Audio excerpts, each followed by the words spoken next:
I'm Marc Maron. This is my podcast. Welcome to it. Today on the show, I talked to Sebastian Stan. Look, you guys know him from the Marvel movies. I don't really. He's Bucky Barnes. But he's also been in films like Logan Lucky, I, Tonya, The Martian. And right now he's in two films. He won Best Lead Performance at the Venice Film Festival for A Different Man. And he's also starring as Donald Trump opposite Jeremy Strong's Roy Cohen in The Apprentice, which comes out this week. I saw both of these movies. Very good films. Good actor. Good guy. Surprising story, really.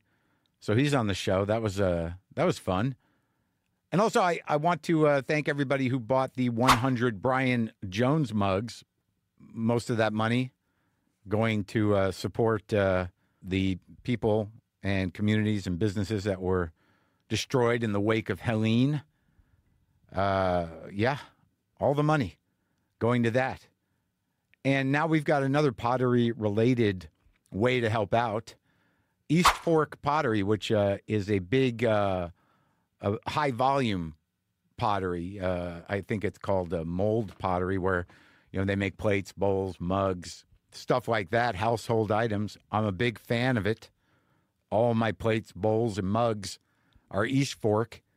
And more than 90% of the East Fork team is in the western part of North Carolina, which was just devastated by the hurricane. So they had a big sale of overstock and seconds, and that went very well. And a lot of the proceeds were going to their community partners working on the relief efforts, and the rest went to getting East Fork back on its feet. That a lot of that stuff is sold out, but they're still doing it. They're taking 5% of the sales to go to several community partners. All sales of the full price pieces will help also keep the payroll going as they try to put their world back together and also support the community they are working in. You can go to eastfork.com to see their stuff. And, it's a way to help out. I'm sure there are many ways to help out. You might want to look into that. Marc Maron, will be at Dynasty Typewriter on Saturday, October 26th. The rest of my tour dates are scheduled for next year. You can go to WTFpod.com/tour to see all of them. Start the movie in a week. Overwhelmingly busy weekend. On Friday, wow. Friday morning, Kit woke up and her car had been stolen. So there was a lot of that drama around that. It's it's horrible to have anything stolen. But waking up and seeing your car gone, look, I've dealt with it. Many people have dealt with it, but it's a life changer. It's a nightmare. And so we went through that, police reports. She had to do all that. And, it's one of those things. It's not unusual, sadly.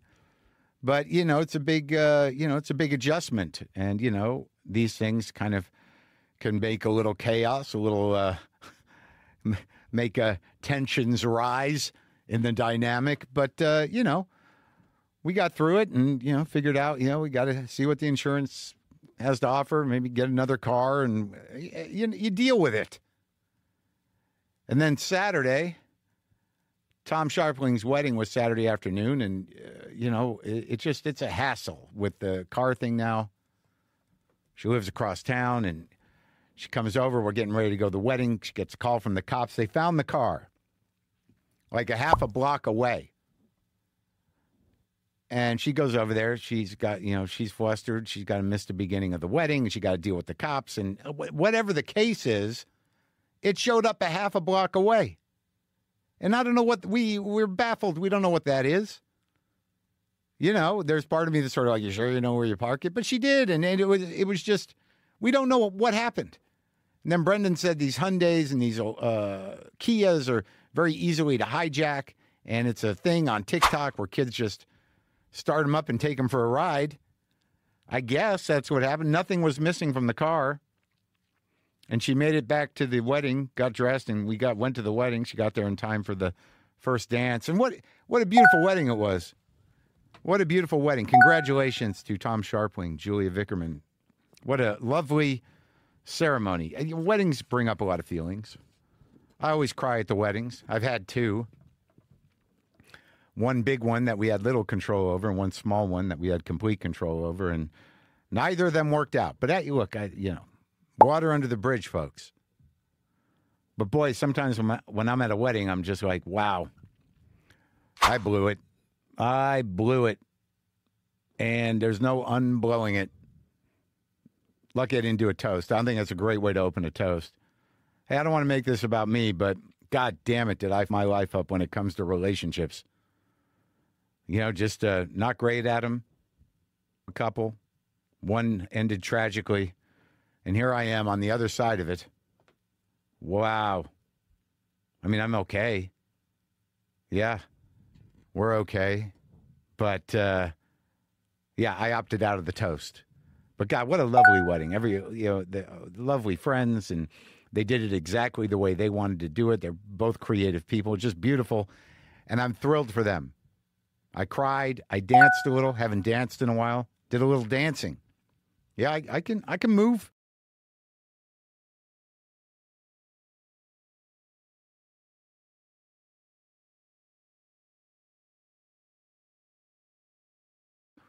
I can do it. I'm not great, but I can shuffle a little bit. You know what I'm saying? Yeah. So the car's back.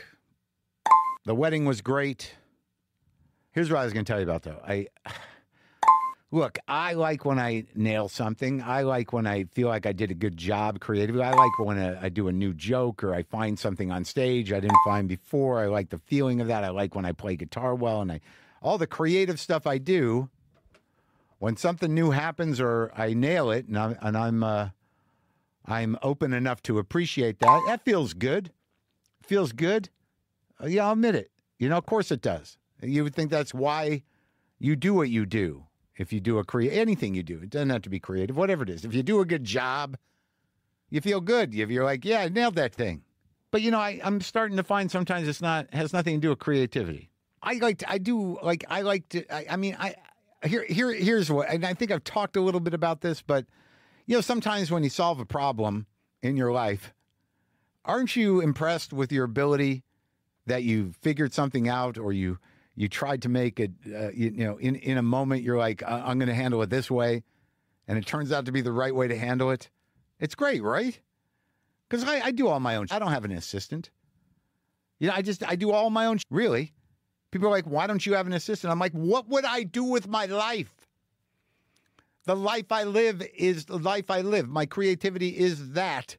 But I still got to, I'm going to do my own laundry. I'm going to water my own plants. Drive myself places. I'm going to manage all my, media. Well, I don't manage my social media anymore. Thank God. Because there's no win in that one. But I just like to do my life that humans do. Cook, regular stuff. I don't need an assistant. But here, a couple things happened. All right. And this is just about my life. Right? So I've got this coffee grinder, this burr grinder. And, it's a good one. I think it's a Baratza Encore. Yeah, I drink coffee every day. And, this is a burr grinder. That's the best kind of grinder you can get. You can grind it precisely from fine to coarse. But at some point, my burr grinder was just grinding one grind, and it wasn't particularly good. It was inconsistent. It was too big. It was too coarse. And no matter how much I switched I varied the grind knob thing, same thing. And I'm upset about it. I'm like, I've got some money saved up. I think there's an argument to be made. Like, well, just get rid of it, get another one, stop worrying about it. But no, I'm gonna look on YouTube. What's up with this? Turns out there's a gasket in there or something that is in the plastic piece, a ring, that things get broken off of it for a reason. Rock gets in there, whatever. And if you replace it, it'll fix it. And I'm like, well, there you go. Look what we've done here. We have a solution. But the thing about me, because I'm relatively untethered spiritually, is that I order these things, and I ordered 2 of those rings just in case it happens again, right? And then I'm back up in Vancouver. And this is before I left. I had another month on the shoot. And if I were to tell you that I spent 80% of my mind just thinking about fixing that coffee grinder, just thinking about getting home and getting those plastic rings and fixing that thing and getting the grind right, that would be generous. It was like my salvation. It was like my hope. It was how I was staying centered. When I get home, I'm going to fix that coffee grinder. And I'm going to have the grind that I need, the fine grind for the cone. I just thought about it all the time. When I got home and I fixed that thing and it worked, I was like, this is amazing. Where is my award? Look what I've done. Look at that grind. Where is the standing ovation? For that, it was so satisfying. And it happened again. I'm driving back from Culver City. I'd driven all the way to Culver City, and I live in the east side. I live on the east side, and you really try to avoid going to the west side at all, because some parties are like, should I just get a room? It's going to take me an hour and a half to get back. So I'm driving back. This is another one of those things where it was so rewarding. I'm driving back, and I'm about an hour into this traffic show, and the panel on my car, everything starts going wrong. Parking brake, collision camera, check engine, and engine's cutting out and everything. It's just everything's going. And I'm like, what? Do I pull over? What am I doing here? It's not accelerating right. I can't turn the lights off. They're all going. But, it's still running. So I drive it. I make it home. And I'm like, Jesus Christ.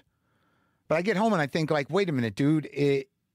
How can all these things be going wrong? It doesn't seem possible, that all of these things would go wrong. So I'm like, dude, just unplug the car. Like, when you turn a car off and it's one of these newer cars with a full computer system in, it's not going to reboot itself. Just unhook the battery, get under the hood, unhook the battery, and let it sit for 10 minutes, hook it back up, see if you can reboot this thing. Because there's no way all those things are. So I take the cables off the battery, and I hook it up, back up. About 20 minutes later, I turn it on, and problem solved. Again, where are the people to celebrate me? Look what I did. That was a pretty amazing bit of thinking and a sort of inspired bit of troubleshooting. I want a certificate. I want a prize. So satisfying. I mean, between that and the coffee grinder, my God, what a month it's been. And then I start to realize, well, if this is what's really making you happy, more so than any of your creative outlets, maybe you should rethink your life. Maybe I should be an assistant. That's what I should do. Just be one, an assistant to somebody. Hey, can you get that coffee machine checked out? I'll try to fix it myself. That's my job. Maybe like a celebrity could hire me, Maybe Josh Brolin needs an assistant. But then that'd be difficult. He'd be like, hey, Mark, can you saddle up the horse? I can't, Josh. I can't saddle up the horse. You got to get your saddle guy to do that. But I don't know, these little things, folks. These little things, Like the other day, I woke up and I'm like, I feel pretty good. What's that about? I'm just having a good day. And then I remembered, like, maybe it's just because that coffee's ground just right. Got you going just the right way. Either way. It's all connected, man. I guess that's the point. It's all connected. All right. Look, Sebastian Stan is here. He's in 2 movies right now. The A24 film, A Different Man, is now playing in theaters. And The Apprentice opens in theaters this Friday, October 11th. It's a Donald Trump movie. It's good. It's very specific. It's one of these poetic little periods in time. It's really about Roy Cohn and how he created the monster that we know. But I'd never met Sebastian before, and this is me and him talking for the first time.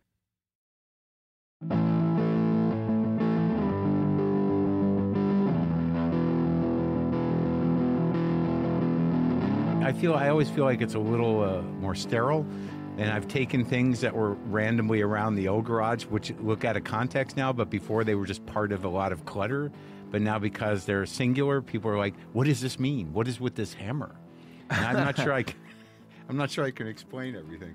Well, the dice looks... Yeah, the dice, good. it's just some fun thing. I don't know where they came from. There was a lot more clutter in the old place. And somehow, like, this is like a fan made this, for me with the cat and the WTF. And, That's great. Yeah, it's kind of stuff like that. Hold on a minute. I'm like painfully addicted to nicotine right now. Well, listen, if it's not that, then it's probably something else, I guess. Yeah, that's for sure. I'm assuming this water's okay to... Yeah, go ahead. Great. Connie Chung didn't want it. You can have it. She sat there yesterday, and I got her the water. Connie Chung. Connie Chung was sitting right there. Interesting. So what, were you a nicotine addict? I did smoke cigarettes for about 16 years. Oh, what kind? I think by the end, for a while there was that Marlboro 27s. Oh, so you started late. You're younger than me. Like when I was younger, it was a Marlboro box or the Marlboro soft pack, and then I remember when the lights came out. So by the time you're smoking Marlboros, they had all kinds of interesting branding going on. Yeah, I remember that, and then it was okay. It's going to be American Spirits because It's healthy, right? But the yellow ones never had enough. You didn't feel enough of the thing. So So then I went to blue. Did you get the thing? Americans, which the blue? Did you feel enough of the thing with the blue? The hit, yeah, that was good. But I was also never. I was never like a morning coffee cigarette person, which I know they're those people. I actually dreaded the first cigarette. So then for a while I thought, why am I even smoking? You dreaded it because it felt bad? Well, the first one was always, you get dizzy, you get weird. And then I had to get to the second one quickly so that I could normalize for the rest of the day. These are addict responsibilities. We got it. We have a system. You got to have a system. I know. I'm still hooked on nicotine one way or the other. I haven't smoked in a long time, but these things and whatever. Yeah, I guess I quit in like 2016, and then I had and then you did the rolling cigarettes because you thought that was going to. Oh, you did that like what? Like drum? Like old school drum? Yeah, with the filter and everything. But I've always liked working out, and then when I started to see it kind of slow me down, I was like, okay, this is it. Nothing to replace it. More working out. No, I mean, yeah, no. I never, I didn't do the vaping and the thing that these people do now. No vaping. I don't know what that is. I don't know where it comes from. I don't know what it is. But chewing tobacco people do, and I never did that. So. Well, these are non-tobacco nicotine pouches. Oh, okay. I think it's just a little sachet of wood pulp soaked in nicotine. Yummy. Interesting. The only time I still get a thing is when you're on set, right? Yeah. Because you would wait, and it'd be something I remember going and waiting in front of auditions and like getting there, looking at the sides and having a cigarette. Right. Like, okay. Yeah. Focus. So now I just use Listerine spray. Oh yeah. Does that work? Before weirdly, like it before kind of sets my mind in the. It's a little ritual. Something. Yeah. Yes. So now I don't know. Like here, I'll put this out right at the beginning. I don't know anything. Don't worry. No, I don't know anything about Marvel. Oh, okay. Zero. I know you're very popular in it. People love you. It's an important part. This fella, Bucky Barnes, the Winter Soldier guy. I know. Well, 15 years of Bucky Barnes. He's been around, and How many movies? God, I think it was 6. So that's a big deal. It's a nice job. Yeah, I mean, I was very lucky to have something to return to. Yeah, but you're one of those. I mean, I imagine you're one. I just talked to Elizabeth Olsen. Right, I just heard it. Yeah, who has a smaller role in the Marvel universe, but with that comes the Marvel universe. People who love it. Right. So yes. extreme fans. Yeah. So you have. So I would assume that I have extreme fandom. Yes. So it's hard to walk down the street in some places? Well, weirdly, it is. Yeah, it is sometimes. But I don't know. In New York, I still somehow get away with it. I mean, people film you. Is that where you live? A lot of the time, yeah. New York, yeah. But it's been a bit of bi-coastal. Yeah. And LA, obviously, you're more isolated, which isn't necessarily a good thing, as you know. Right, but in order to walk around people, you have to make a day of it. Yeah, you have to go somewhere. In New York, you just walk outside. Exactly. There's always this plan that has to happen here, which is annoying. But yeah, and so I do that, and sometimes people will still come up, obviously, and sometimes they'll just not notice. It's New York. And some people are cool, but I just don't know about that. Like my fans are, I'm a kind of a boutique act. So like a lot of times in New York, especially because of the podcast, not necessarily the comedy, people be walking by with earphones on. They'll be like, right now, I'm listening to you right now. But I feel like you would have some extreme, has anyone ever showed up at your house? Yes. Okay, me too. Those are interesting experiences. The most interesting thing about it is you can't do anything about it. Really. You just say, which I did once, hey, listen, this is nice, but I've seen you twice now, and maybe the third time I might have to, I don't know, tell someone. You can tell somebody, but because I've had a situation where, someone was parking in front of my house and just spending the evening there. Literally watching movies, hanging out. That's and scary. They were putting gifts on my porch, and they, the first time that they showed up, they actually, rang my doorbell and was like, hey, I saw your tweet. I thought And it was one of those things where I was like, it's not great. This is not cool. This is not comfortable. Right. It's a little creepy. Well, it's like the thing about LA is you have these windows and all these doors. Sure. At least in New York, you got one. Right. And sometimes you're 3 or 4 floors up. Exactly. Right. But it was this whole process where eventually you're like, what is my recourse on this? And if they're not on your property, there's very little that you can do except wait it out and hope nothing bad happens. I mean, do you order Postmates and then send it out to them? Yeah. have a little something to eat. Eventually, if they go away, hopefully. Yeah. I mean, it's interesting, right? It's a blessing and a curse. I mean, there's also some beautiful people who of course. Are so supportive. Well, I think what happens is parasocial relationships. Is that especially when I do this, because I reveal and talk about myself so often, I think that some people's relationship with me is fairly intimate. So a lot of my fans, they know that, and they know it's one-sided, and they're all very good people. You get a couple of mentally ill people, and they're around us all the time. I'm not sure I'm not one of them. Well, yeah, I mean, actually, sometimes you probably speak openly and candidly as you do, and sometimes people feel closer to you because of that. Yeah, and I understand that.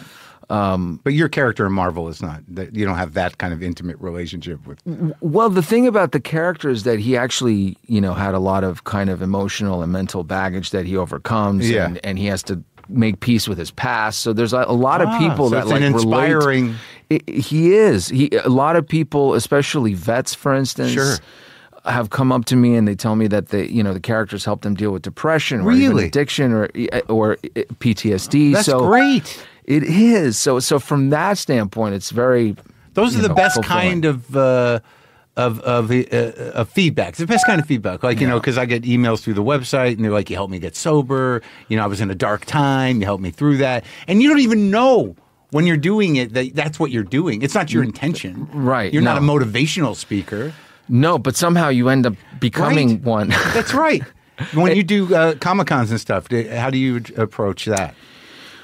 Well, I've always been very open about like my own struggles in a way because I felt it's what keeps me connected to the planet, right? Yeah. I mean, I'm like, dude, I don't have it figured out. I'm trying to do this as best as I can as everybody else. Sure. And for the most part, I think that's helped. I think kind of people in a way. But yeah, I try to speak openly about that. About yourself.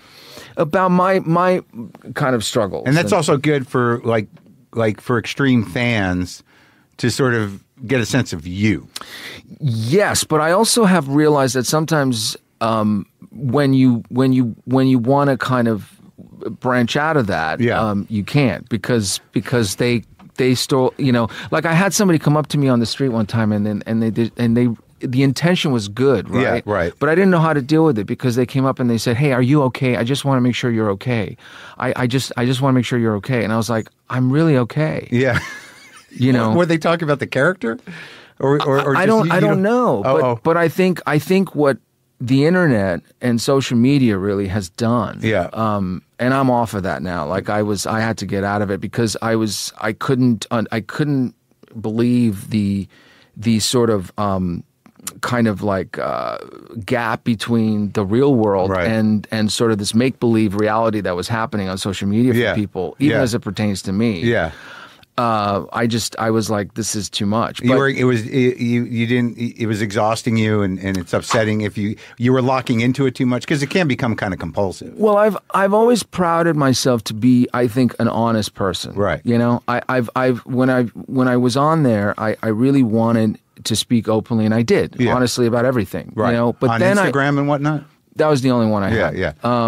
But then I've noticed that it didn't really matter anymore, because whatever my truth was, as long as it didn't align with other people's ideas of me, right, then it didn't even matter, right? So, and then I thought, well, I'm now caught in this thing where I might be part of something that's not true, or a fake version of myself, and I don't want to do that anymore. Yeah, it gets confusing. Well, that's that parasocial relationship. They've decided that they know you, and that even when you're saying that's not me, they're like, no, he's not. You're really that guy. Yeah, and I just don't think it's healthy to read stuff, good or bad, actually, about yourself. And so I've kind of stopped doing that as a result. Totally. I mean, I'll read like any good old Samaritan. I'll read reviews. I'll read, obviously, like if there's work involved. Well, that's interesting, because that's like, I find that if you read a review of your performance in whatever, or of a comedy special or whatever, for me, that if the person is smart, like if you respect their intellect, that sometimes it can be, helpful and at least give you a different side of what you did. And I've read reviews where I'm like, wow, I never thought of it that way, and that's a good point. That's very interesting. I mean, I've thought of it this way, like, if you have, and you know how, I mean, these comedy specials, I can't imagine how much work goes into it. It's so personal, right? You're putting your heart out there. Yeah. It's human to want to see if the idea has landed on the person or not. Right. And so I think it comes from that place. But I also do feel like that could be bad in itself. I just don't know if I believe when people are like, "Oh, I don't read reviews." I'm like, I think if you care about the work and you care about, read them. Well, I think you're interested to know, or somebody else tells you about it. Right. I think that the people that have those kind of boundaries and are really able to detach from it, they're probably better off. But I think that if you're reading the reviews for whatever reason, there is some fundamental insecurity, that you want either reaffirmed or sadly sometimes sadly reaffirmed. You're thinking like, I just want to see an outside perspective of this, but as soon as, like, no matter what they say that's good, the one thing that they kind of, that's what you hang on with. You're like, oh, I knew it. It's God the one negative thing. Yeah. And that's like I read that's like a very actual human brain like thing that we, right, for survival, we're more programmed to focus on the negative, to be vigilant, to be ready. Right. And then actually, if you read something good, then you're like, now I got to like somehow keep this up. Live up to it. Yeah. And that in itself. So. Yeah. So like when you say you try to be open about your struggles, what's your primary struggle? I mean, we can go back. Well, no. I mean, I think, I didn't grow up in this country. I had a very kind of, I wouldn't say turbulent childhood. Well, where was it? It was where you grew up in Romania? I was born in Romania, but I moved a lot. So you're Romanian? Originally, yes, by birth, yeah. I mean, and I've lived there until... How much did you cut off of your name? None of it, believe it or not. I know, everyone's like, I'm not like Stanislavski, which is Russian, but none of it, But really. Sebastian also is sort of not really an American name. Yes, but my mom's a pianist, and my father's name was Stan. That was his last name. Yeah. And in Romania, you actually, when you address a person by their full name, you actually address them with the last name first. So in Romania, I'd be addressed as Stan Sebastian. Huh. So she wanted to get a name that would go with Stan, and then she thought of Johann Sebastian Bach because of the thing. And that's how I ended up with it. But so you grew up with piano in the house? I did, and then we moved to Vienna for 4 years. Vienna? Yeah. Yeah, Vienna, Austria. How are your memories of this stuff? Certain memories, but not, I mean, I can't tell you what I was doing on a Tuesday in 1993. Right. But fairly good. I mean, but again, like I didn't get to the States until 95 when I was 12. And then even then I would move households and schools because I didn't speak German. I got just thrown into a German public school when I was... In America? In Vienna when I was 9. I was just trying to survive. So I guess like what I'm saying is I've always had to kind of search for my identity in a way, or search for, kind of, and having this unsettling feeling about, how you fit. Being good enough, or is this enough? Or and so I've talked about that extensively. Well, was your father? Were they running from what was his name, Ceausescu? Or my father actually left. So I had a stepfather as well, who was a big part of my life. But my father, my parents grew up in that generation that was standing up to Ceausescu and communism in Romania, and so they had to leave. My father left early on. My parents had divorced when I was 3. My father left. Was he in the government? No, he was not in the government. He was actually quite a hero in some small circles. Oh yeah, for what?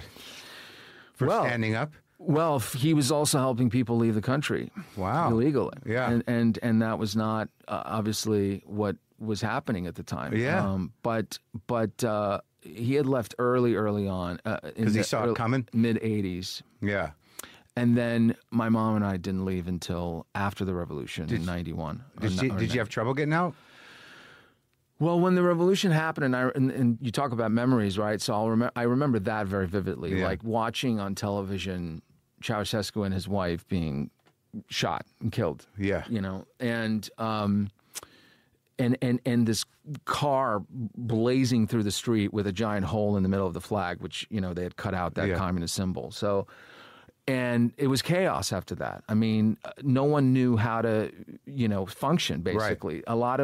Actually, a lot of families had sent their kids out to find jobs and food and things like that. Yeah. So you ended up with a giant orphan kind of population. That was a thing, the Romanian orphans. Yeah, there's a documentary about it. And so there was chaos after the revolution. And my mom had been a pianist, and she got an opportunity to go and play piano in one of the greatest musical capitals of the world, Vienna. Yeah, and then she took it. And then she came back and took me about a year and a half later. So I lived with my grandparents for a while. So I had a lot of abandonment in my life. So what I'm saying is, and that's why, I've gone through my own kind of being like, how am I going to use this and come out of this and not let this destroy me? Well, it's interesting because like whatever the abandonment thing is, whether it's emotional or actual, like you do sort of like, I just have this theory in terms of how I think about myself, is that I don't think myself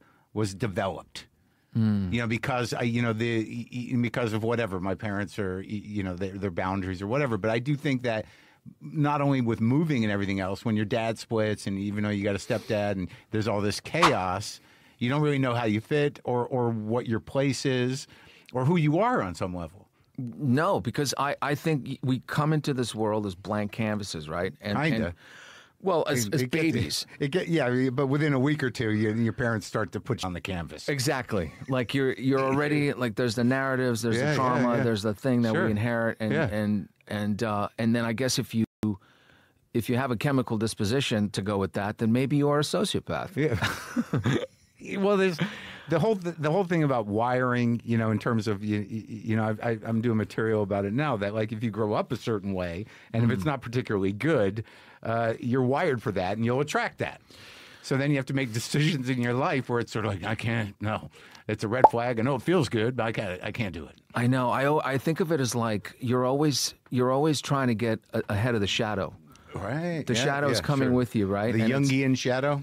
Yeah. Well, whatever. Yeah, it's like, and you're trying to make sure you're either in step with it or ahead of it before it gets there. Before it takes over. And so you've been evading it through characters for a lot of your life. I think that might be the reason why anything creative is probably the best therapy for all of us. Sure. Get me out of me. Oh, God. Please get me out. This seems good. I can be this guy for a while. So is your dad still around? No, both of my dad and my stepdad have passed. Oh, your mom? Yeah, my mom is around. Yeah, God willing, God bless. Only child. So she's and she's all I got. She must be excited. She's very excited. She's very excited. She thinks I'm aging very quickly, but of course, because that means she is, and it's hard to take. It's true. I guess so. But she's proud and happy. And she now, like, does she have a Romanian accent and everything? Fully the biggest one. And the thing is this: like when we first came to America, the communist mentality like followed her. You know, it was like, don't tell anybody where we're from. Don't tell anybody. So we would go to a restaurant and like we'd be sitting there and she'd be ordering food in like this thick Romanian accent. Yeah. And the waiter very nicely would be like, "Oh, where are you from?" And she'd be like, "From here." And then I'd have to awkwardly stand there and just kind of be like, "Oh my God, like why can't we just say where we're from?" Yeah. But it was only years later when I became a teenager that, and the fortunate thing is she never stopped speaking to me in Romanian, so I actually still speak it as a result of that. Yeah. And then I could be like, okay, I should be proud of this. Sure.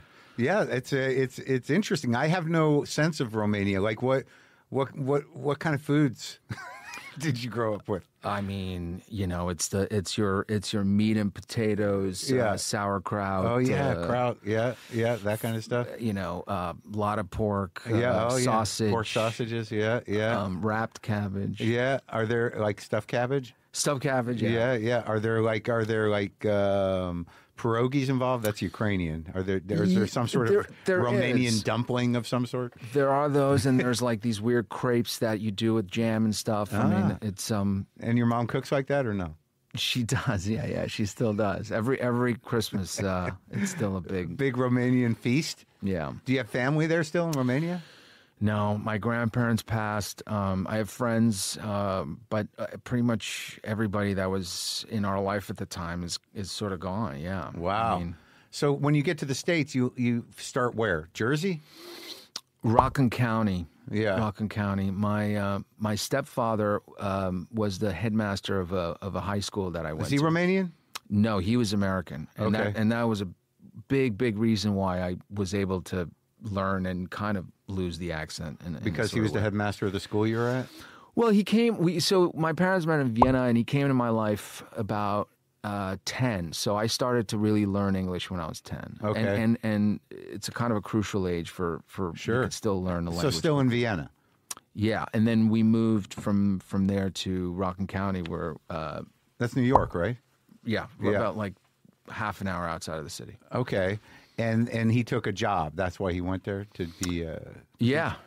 He was hired to be the headmaster of this school, and then it was a great school. It was a small, like liberal arts kind of like high school, and where you were like on a first name basis with the teacher. Oh, right, sure. It was, and it was great because there were only 120 kids pre-K through senior. I had like 12 kids in my class, and so you would be encouraged to do everything. Go do theater. Go be on the school. What a blessing! Paper, yeah. And your mom was an artist. And my mom was a pianist. Yeah. Well, yeah, but I mean, so there was none of that kind of like, what are you doing with your life thing? No, and she had tried to get me into acting even in Vienna, and I just didn't really want to get into it. But she was, I think her support and her understanding was a big piece. How old were you when she tried to get you into acting? Like 9? Yeah, actually, yeah. She took me to this TV show that Michael Haneke was doing in Vienna, and I hated it. It was a nightmare. It was like, this is what, just to be a kid. Yeah, I think it's hard when and sometimes I look at kids that, end up being child actors, and I could see why they have this weird relationship with it, because it becomes a chore. And I think when you're a kid, you don't want it to be a chore. You want it to be fun. You want it to be, and you want to be a kid. You want to be a kid, Well, you avoided that. Yeah. You shut that down, but then it came back around. How does it come back around? 9, you drew a line. I'm not an actor. And then how old were you when you're like, I am? High school, I had some friends that were auditioning for a school play, The Importance of Being Earnest, and then I joined the next play, and then I went to a theater camp, very much like the movie theater camp, called Stage Door Manor. Yeah. And for what, a month? Like a couple of weeks during the summer, and it was this magical, incredible place. You know, you got to do musicals and plays, and then. When was the last time you did a musical? Not since camp, high school. Yeah, exactly, high school. West Side Story, I think I did. But that's like that's a good sort of entry to be surrounded, like, because like for me, and I talk about this a lot. Like, I don't go to a lot of musicals, but when I do go, I'm immediately crying. Just because people singing, there's some kind of vulnerability to it that just kind of gets me every time. That use of the voice, and when there's a lot of people doing it, I'm like, oh my God, I don't even know what they're saying, but I'm all emotional. No, I mean, Rent, did you see Rent? I didn't see it. That was amazing. That did it for you? I was obsessed with that, like every kid at the time when that came out. Yeah. But there are some that... And I'm an okay singer. I shouldn't be doing Phantom of the Opera. Right. Like, I think there's an art to it. And not everybody's good at it, Yeah, but just like when people use their voice that way, I think I was paralyzed with fear about singing. So when people do it, I'm like, how are they just singing? I've gotten over that. I can sing. Do you karaoke ever?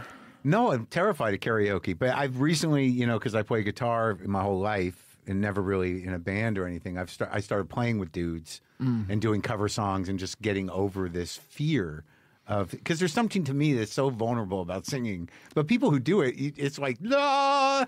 And for me, it's just sort of like, oh my God, I got to sing in a second. It's hard. Yeah. It's just scary. For me, it's just too, like, it's so easy. Like, within a second, people are like, oh, he's not nailing it. Well, yeah, or it's always terrifying when you hear of people having like the background tracks and that they're singing. Yeah. That's no good. So when do you start like really doing it? In college?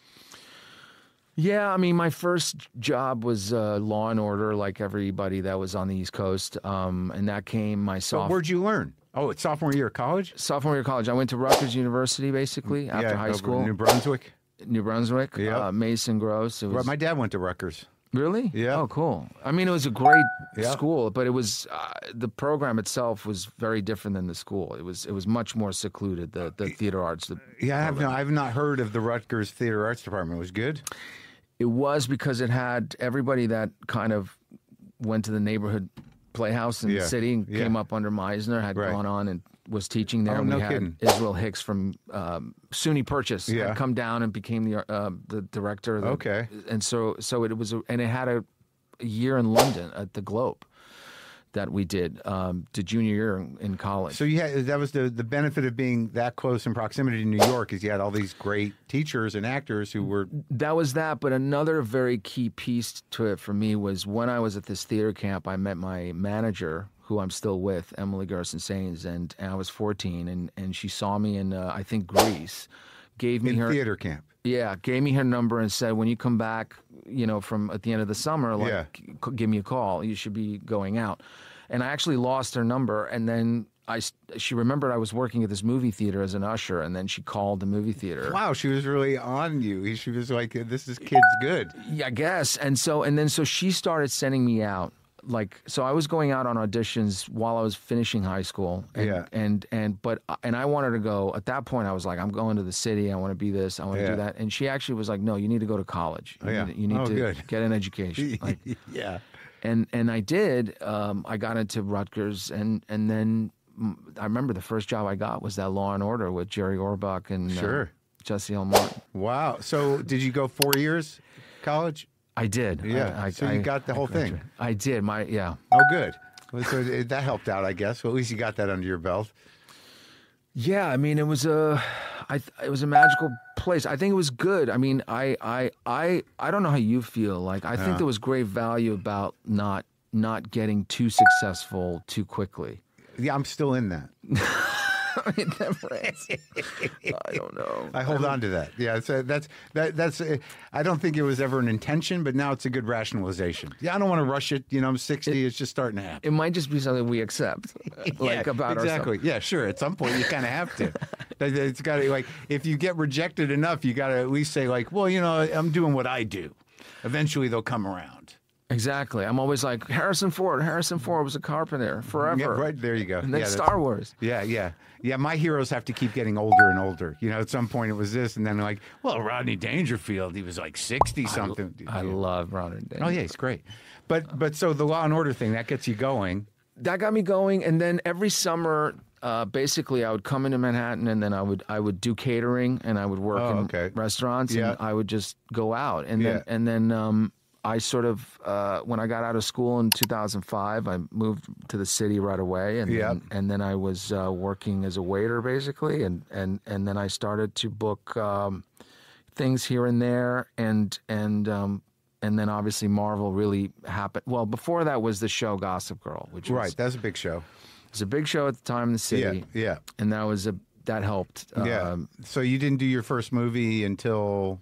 The first movie I worked on was actually in 2005 when I graduated, and it had incredible actors in it like Isabella Rossellini and Viola Davis. Which movie? The Architect. Okay. Yeah. So you're working with... Was your part big? I had a good part, yeah. Like, I was Anthony LaPaglia's son. It was a pretty decent part, and it was sort of about... I think it took place in Chicago at the time, and it was about class systems, and it was really intricate. But unfortunately, not a lot of people saw it. And then there was a couple other things I kind of booked and loved at the time. You were with Jonathan Demme before he passed, not too long, right? Twice, actually. Yeah. He saw me in a play. I did this play on Broadway called Talk Radio with Liev Schreiber. Of course. You know, that was the Eric Bogosian thing. Yes. Which character did you play? The little rock guy? Yeah. Michael Wincott is the one in the movie. Yeah, he comes to the studio and he's like, hey, man. Yeah. You played that guy? Yeah. With Liev? With Liev. A young Liev? Liev was 38 at the time. Oh, already. Because I just was in a movie, this Jude Law movie that's coming out. I played the guy that it's based on. I played Alan Berg. Oh. The actual Denver talk radio guy who was assassinated, who was shot down by the Order, the domestic terrorist group. Are you 80s. in the Order? Yes. Oh, I can't wait to see that movie. Briefly, I opened the movie on the mic as that guy, and then I'm gunned down in my driveway.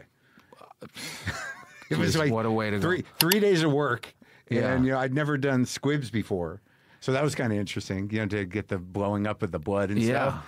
But it was funny because I don't know, it was one of these things where they're like, we only got 2 jackets. So we got to get it. We got to get it exactly. Yeah, we got to get this right. You got to go down correctly. He's one of my favorite directors, Justin Kurzel. He's a very interesting guy, man. He's intense, and I'd like to interview him for the movie. You know, like I said, it's not a huge part, but it's an important part because it was really what put them on the map, was gunning this guy down. And it was before talk radio was a political thing, so he was really just this personality who was political but also very publicly Jewish, and they just chose that guy. Unbelievable. And when the offer came in, because of what I do and what my past is in terms of these mics, and they're like, they want you to play Alan Berg in this movie. I'm like, do you want to do it? I'm like, who else is going to do it? But did you think about the guy eating a French fries outside of your house in the middle of the night? I mean, no, that wasn't a guy, but okay. So I think her intentions were different than possibly killing. But you never know who's going to gun you down. But nonetheless, I thought it's an interesting little part. And I'd been doing some acting, and I'm trying to figure out whether I like it or not. So they were just and I looked enough like him. I had a beard, and I was able to sort of manufacture a look. And though he lived in Colorado, he had a slight Midwestern kind of accent thing. So I tried to get that in there. So anytime I do any acting, I'm like, did the choices come off? Can you see it? I feel like that's never going to go away. No matter how big the thing, or if it's Spielberg, it's going to be there. But that's the only thing that makes it interesting, right? I think we have to keep seeking always, and I think that's if you're going into that day and you walk away and you feel like, oh yeah, that was I just home run that thing. Yeah.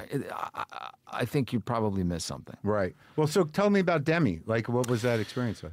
Well, he was incredible because, he saw me in that play and he was like, I'm doing this movie with Anne Hathaway and I don't have a part for you, but I'll just figure something out. And then so he put me at the beginning of the movie as sort of this weird patient, I think, when she comes out of rehab or something.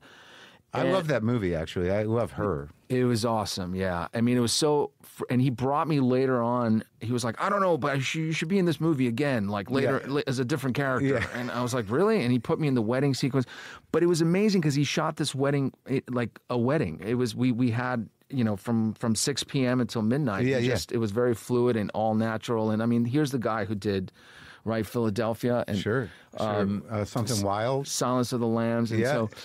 And so he actually set a precedent for me because I thought, and apropos to what you just said, there's no small parts. Yeah. There's no small actors, only small parts. But I said, okay, it doesn't matter what I'm doing in these movies, even if it's one scene. I'm going to try and keep working with people that are way ahead of me. So I'm chasing them, And so from there, I kind of did little parts in, like a movie with Black Swan with Aronofsky was one scene. That's a crazy movie. Which scene were you in? Were you a dancer? I wish I would have been a ballerina. No, I was in the scene with Natalie Portman and Mila Kunis when they're going dancing, like taking drugs. Oh, yeah. And it was I was like, I can't believe I'm going to work with these, this is my job. Yeah.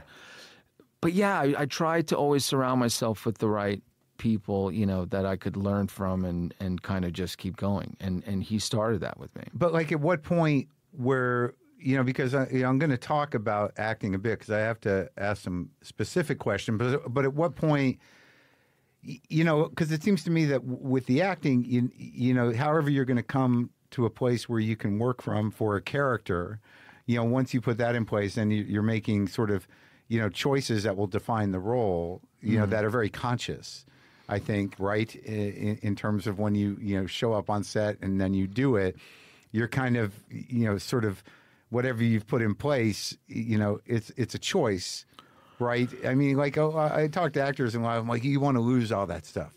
But I find that when you're in it, you kind of got to keep some of it. You got to be aware. Well, yeah. I mean, I think the hardest and trickiest part of all of it is the beginning before you start.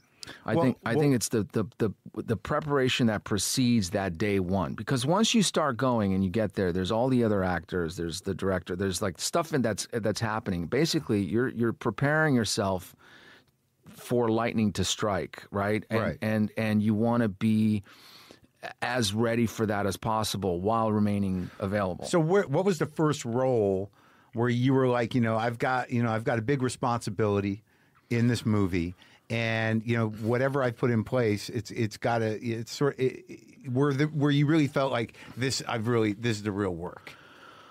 I mean, weirdly, I felt like that about everything I was doing at the time. I mean, even I had that kind of responsibility and fear and stuff, even with Marvel. I mean, there were challenges. I mean, as I got older, things evolved more. I mean, again, I go back to I, Tonya in 2018 was a really different departure from stuff I'd done before. How so? Well, it was a real guy. Yeah. He spoke a certain way. He looked very different than me. You studied that guy? I did. I mean, I met him. I was obsessively. I studied him. Yeah. And I mean, and it was a different approach to it than I had done before. But it also was one of those things where, in order to speak like him, I had to speak like him all the time. Like I realized there's certain things that you can't just like do it in the moment. Like you have to do it consistently and to some extent stay in it enough so that you're not conscious of it anymore. Yeah. So it seeps into your body, and that was a different challenge. It was asking for that. And then I've had other roles since then that have kind of required that. So I feel like I've changed my approach from that film. And I guess that because it's a real guy, you have a template there for at least mannerism, inflection. Yeah, I mean, you have something to, the target at least. Yeah. And it's like, I always think of that scene in Apollo 13, when they're like trying to figure out how to get him back, and they dump on the table and they take a circle and they're like, we got to fit a circle in a triangle. Yeah. And you're like, that's how it is, right? You get handed this thing. Yeah. And you're like, hopefully I can get in there and fit in the right way. Well, so these two movies that are out now that are sort of like, about to take off. About self-abandonment. Right? Denial of reality. Right. Well, I mean, to play Trump at this particular point in history, a younger Trump, because I watched that movie and I watched A Different Man. I watched both of them. Oh, I can't believe you got through. I mean, both of them. I didn't know. I didn't know to ask. I was like, maybe I shouldn't ask. No. So, like, because I'd heard about The Apprentice, I didn't really know, and then I had to put together who you were, and I realized I've seen him in everything. I've seen him in a million things. And I saw I, Tonya, and that role. That guy's a very specific type of douchebag. And you've got to approach these guys as people. And I mean, you had a relationship with him, obviously, to sort of get it right. Well, I met him. I only met him once, and that was enough for me, I guess. Was he in jail? No. Oh. No. He was in Portland, Oregon, I believe. Just a guy. Yeah, he's moved on and living his life, and he was generous enough to meet with me because and the thing about I, Tonya was, it was the first time he had shared his side of the story. He'd never shared any of his side. Did you get any feedback from him after the movie? I think he emailed me and he said, "You were the only one that cared." Oh, really? That's kind of touching in a weird way, right? Look, I mean, it was obviously. I mean, I think as an actor, you have to serve the story and the director and the vision and do that in a way without getting your own emotional POV involved, right? You got to deal with the humanity of the character, no matter how flawed. Yeah, you got to figure out what happened and do that as best as possible. And because it's very interesting to me that now really like people actually are like, how can this person be a human being? And you're like, well, I don't know. Do you think he sleeps and or they're like one-dimensional monsters? I know it's like, but there's still. Right, it started somewhere. Yeah. Like we said, there's a blank canvas at one point. Sure. And something happened. Well, I mean, that's what's interesting about the Trump movie, about The Apprentice, is that because, like, I'm watching it, and I know certain stories, and I've seen different depictions of Roy Cohn, and, I've certainly seen caricatures of Trump. But, like, this movie, is really about... a bordering on romantic relationship between Cohen and Trump early on. Like, it's even suggested, I think, in the movie that Cohen's intentions initially might have been, more emotional or almost sexual than just like I need a well. Prodigy. He seemed to have a type. If you're looking at the kind of people he was surrounding himself with, or there was a guy before Trump, and he was tall and he was blonde, and he was right. So, but all the baggage that Cohen comes with, and you've heard about that relationship and that. I saw, Angels in America, that depiction of Cohn. Yeah, I saw that, and I've read about Cohn, and he's a very complex, horrible man. And I was amazed to find out that he was a Democrat. Initially, or later. Is that true? I mean, listen, that's what we were finding out. I mean, but. That's Well, he's his intentions and where that comes from. That origin story is different, but because it precedes Trump by many years. But you coming into Trump, like I was happy on some level that you didn't try to do an impression, and that must have been a choice. 100%. I mean, one of the things I did was actually, which I would never do with anything else, but was actually look at all of the different kinds of takes on him. Yeah. from SNL to impressions to your average guy on TikTok, right. or and see what people were doing in order to learn. In order to learn what not to do. And I found that we've been so habituated and familiarized with the voice or the lips, the mannerisms, or the whatever. That it's almost like your senses are kind of like numb towards, towards the real guy. Yeah, and the real guy, the guy that was in with Rona Barrett and then later with Oprah and Larry King was a very different guy. Yes. He had those familiar tics even then, but they seemingly evolved into something. I always wondered whether it was conscious on his part, because I feel like, in a way, he became a brand. Exaggerated. Yeah, and maybe he fell into it himself. A shtick. Yeah, because it's better to be remembered, whether it's good or bad anyway. Well, now you sound like him. But there you go. Right. So some of it seems very. It was interesting. But I thought the choices that you made, to portray him, there's a lot of things that I think that people don't realize, is that he wasn't the chosen son. He was a schlub, who was like kind of doing this, shit work for his dad. He was a really rambunctious kid. I remember, there was a story about how he threw something at a teacher. He was getting into. He was a little bit, he had a crazy energy. He was getting into fights and stuff. And then, whether he cared for attention, it seemed like he wanted attention. Remember, he was a middle kid too. Yeah. Which is also in itself something else. But then, he went with his friend into Manhattan and bought like switchblade knives or whatever. And that's when the dad, because he saw West Side Story, he wanted to be a gangster or whatever. Right. And then his father saw that and sent him to military school. And I think a lot probably happened over there to kind of shape this mentality, because there was a moment when he came back and he was leading the parade down Fifth Avenue where he was later going to build his tower, and it was sort of a return into the city, but I think all with the goal of kind of proving something, and I feel like that's always been the case. To his father. And maybe to the world. Yeah, because the first half of the movie where he's just like soaking up Cohen, like his dad was in trouble and they didn't look like they were going to get out, and he meets Roy Cohen, and who's this this monster of a lawyer, and he seeks his help on behalf of his father in a way, right? And then Cohen just takes him. He realizes that I think what I'm getting at is he was unformed. He might have had all the personality attributes, but he didn't know how to actualize. Well, that's what I think one of the things that the movie explores. Yes. Exactly that. What came first, the chicken or the egg, right? Are we talking about, like, is there something there that was always there? Yeah.